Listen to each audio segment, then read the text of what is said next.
We always enjoy talking to this guy. He's a lot of fun. He's going. What's happening right now? What is this? You can't do this to Jamal Crawford. Dan, the NFL news, it never stops. It's still NFL season, according to Kevin Bowen. No. Shane Steichen says the Colts are going back to Anthony Richardson this 2 days after Steichen saying Joe Flacco would start against the Jets. This is disrespectful to a man with a 20-year career, best six man ever. I'm trying to introduce somebody here. Maybe that was big news too. No, it's not big news. That's not big news. He's shaking his head. Yes, Jamal, what? It's big news.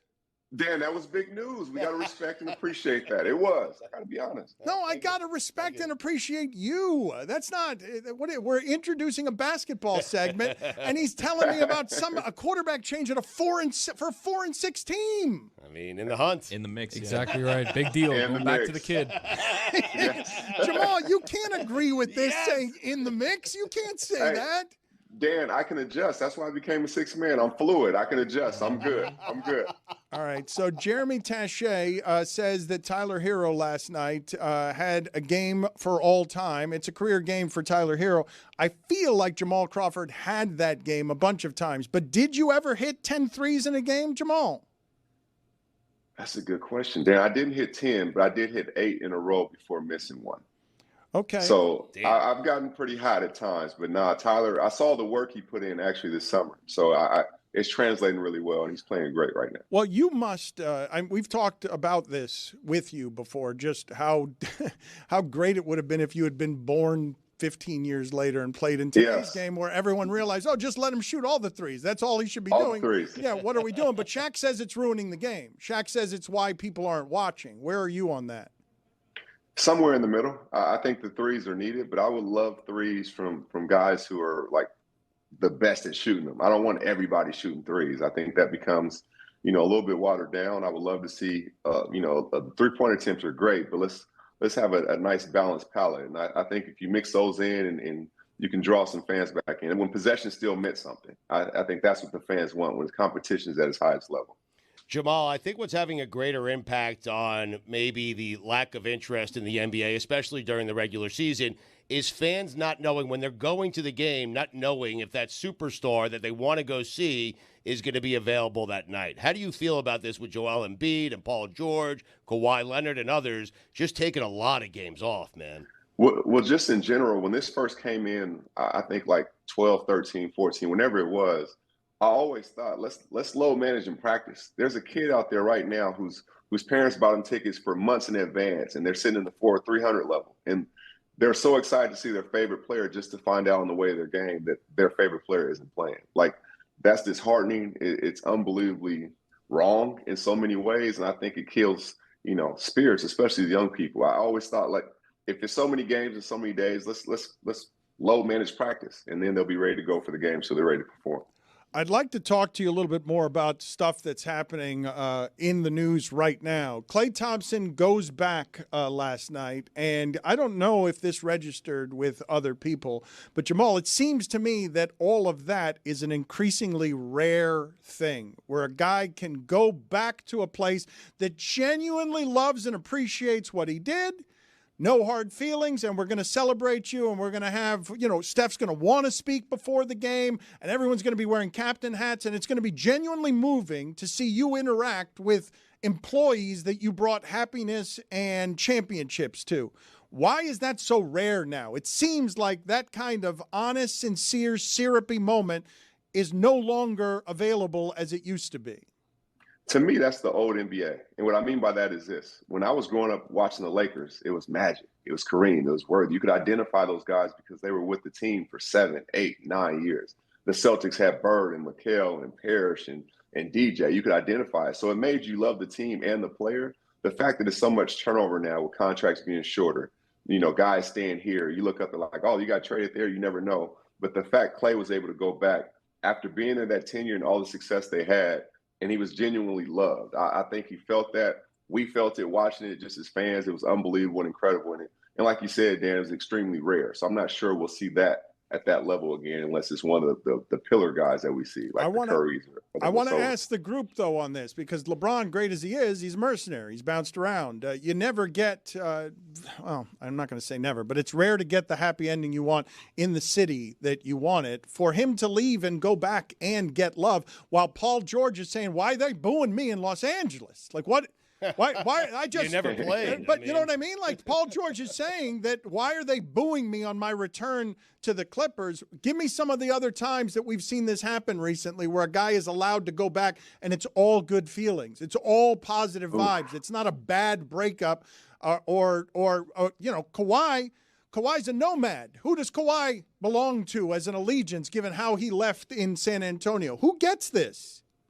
I would say LeBron got it when he went back to Cleveland. Yeah. And just because of the championship that he brought, and they had never had one in their history, they're forever indebted. And the fact that he came back after he left, right? And then he brings the championship there. It helps, obviously, lead the charge of bringing the championship there. I would say he's the one guy I could think of offhand that got the love they deserved when they went back to their city. It's difficult to have an enduring memory like that. Do you have an allegiance to one city more than all others that you feel in your heart, like that the relationship is a real thing? I would say the Knicks. Yeah. I was in the jerseys over my shoulder right now, but I was there the longest. So I would say there. I would say the Clippers as well. I think those two stand out, but it goes hand in hand because I was there the longest at both places. So I think those two I have more of an allegiance to than the rest, but I still get a lot of love. When I was in San Francisco for 54 games, and they still, all the security around, like, oh, ball, like I was there for years, and I was literally there for a half a season. So, yeah, I have good relationships, but those two stand out above the rest. How far can the Knicks go, Jamal? The sky's the limit for them. I said that when the trade happened. They lost some things, but they gained some things. I thought they would struggle a little bit more in the regular season than they did the year before, but I thought they could have more postseason success because I think they're built more for that. When the game slows down, you don't go as deep into your bench. You have more days rest. I think they're built more for the playoffs, actually. Where are you as the MSG Network's broadcaster for the Knicks on loving last year's team and the Hartenstein grit and the Brunson grit and the Hart grit versus, oh, here comes this super talented guy, but we think he's soft. We don't think he's about grit, but we kind of got him specifically for Embiid.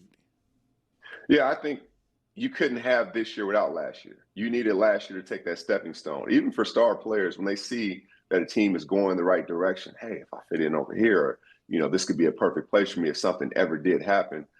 That team last year built what was coming for the future. And I think both were needed. You had to have that foundation. You had to have Brunson kind of be the lead dog and then see what that was like. And now he has somebody to run with him that complements his skill set and the team's skill set. They may struggle in the beginning parts because they got to work out the kinks and they lost a lot. But like I said, we know what they're playing for. They kind of graduated to being one of those teams that be judged in the playoffs. Jamal, settle an argument for us. Billy and I have been, and we've been engaged in rigorous debate. He is Billy. You want to present your argument to Jamal on what it is that you've been arguing as it regards Eric Spoelstra? I was saying that Eric Spoelstra, so yesterday, I don't know if you caught it, Jamal, Eric Spoelstra called a timeout that he did not have and then ends up giving a technical free throw to the other team. They end up losing He's the game. An astute basketball observer. You don't have to heat-splain to him. Well, I don't know if he was doing Maybe he was out to dinner. I don't know. No, I saw that. Okay, I saw that. Just, you know, and also the audience, not everybody may have seen it. Good point. Anyways, the point being, Dan was saying that this is going to haunt him for the rest of his life. And I said, it's the 10th game of the season. Like, it'll probably bother him a little bit. I'm sure last night was tough for him, but like at the end of the year, when he's like 85 years old, 50 years from now or whatever it is, like I'm pretty sure he'll be fine. He won 2 titles. Like he'll be okay with this situation. He will be okay. Now to present my side of the argument, I believe that this will haunt him on his deathbed. You know what? I think, Dan, to be very, very honest and hearing both sides, I think you both have some valid points. I think you're both right. And this is why. You got to pick No, I'm about to tell you why. This is why. Dan, you're absolutely right. I think Spo is one of the best ever to ever coach a basketball game. And when you're that great, the little things you never forget. You will never forget that timeout. He will remember this 85 when he's at 85 years old, for sure. I'm not sure it'll haunt him, but he'll remember it. But on the other side of it, he is a champion, multi-time. He is proven. He'll get over it. At that point, he'll remember it. He'll acknowledge it, but it won't haunt him. I think he'll get over it. Jamal, So both of y'all are right. is it possible that he let the Emirates Cup, NBA Cup, the moment was too big for him and he just lost his bearings there? Yeah, IST, yeah. Yeah, no, actually, I coach AAU, and I literally was just stealing a play from Spo the day before. It was a side out of bounds play, and it was late in the game. He ran a confusion screen that somebody ended up getting a layup on where he caused a switch. I forgot who they were playing just the other day. So, no, he's one of the best ever. What do you have that most haunts you? What's the one? Before I go to Chris Cody's impersonation of Eric Spoelstra on his deathbed, haunted by this, I'm going to give him some time to think about it. What is the one moment above all others that still haunts you? When we were up 19 at home against Houston, and we did not close that out. We were already looking forward to playing the Western Finals against Golden State. I'll never forget JJ Redick. Like, he calls me fam. He's like, fam, you ever been to the elite? Elite Eight or Final Four in college? I'm like, no, I was there half a year. Have you ever been to the conference finals? He's like, it's a totally different thing. He said, we're one game away. We were up 3-1, and we never won another game. So that will always haunt me because that team I felt like was built to get to the finals and play in the championship round. That's a terrible job by JJ. I mean, he jinxed you guys. Yeah. He did. Yeah. No, he did not jinx us. No, he didn't. He did not. And he's doing great as a coach, as a first-year coach as well. So, no, he did not jinx us. He's doing well. Don't let the Dan. He was looking ahead. Don't let the record reflect what he's doing. They have more movement. It's not like before. I thought the Lakers were playing kind of like 90s style basketball, where it's very isolation heavy, come down, pass to the post, and just play from there or whatever. Now they have way more movement. They'll be better. You mentioned don't let the record fool you. We were talking about the Dolphins earlier. We were thinking now with Tua back, the Dolphins kind of still in the mix. What do you think? Yeah. I think you would be correct. Yeah. I think they're still there. Yeah. Hope, Dan. I think they're still in the mix, Dan. They're not in the mix. Oh, stop it. Dan, they're in the mix. Make the argument. Make the argument. Because if they're in the mix, everybody's in the mix. You got to admit that everybody's in the mix if they're in the mix. Hey, we're playing till there's zeros on the clock. They're still in the mix, all right? My man. Colts made a move because they knew Dolphins in the mix. Let's hear from Eric Spoelstra on his deathbed, very late in life. I don't have long, Dan, but I still think back to November 12th, 2024. Why did he become British? In Scranton. On a boat. It's a boat. I blew it, Dan. I blew it. I haven't gotten over You it. sound like a founding father. Oh, my God. Was powdered wig? Spo, I had nothing to do with this, Spo. I had nothing to do with this segment. Me neither, Spo. Just terrible. Just what was that? Not my best.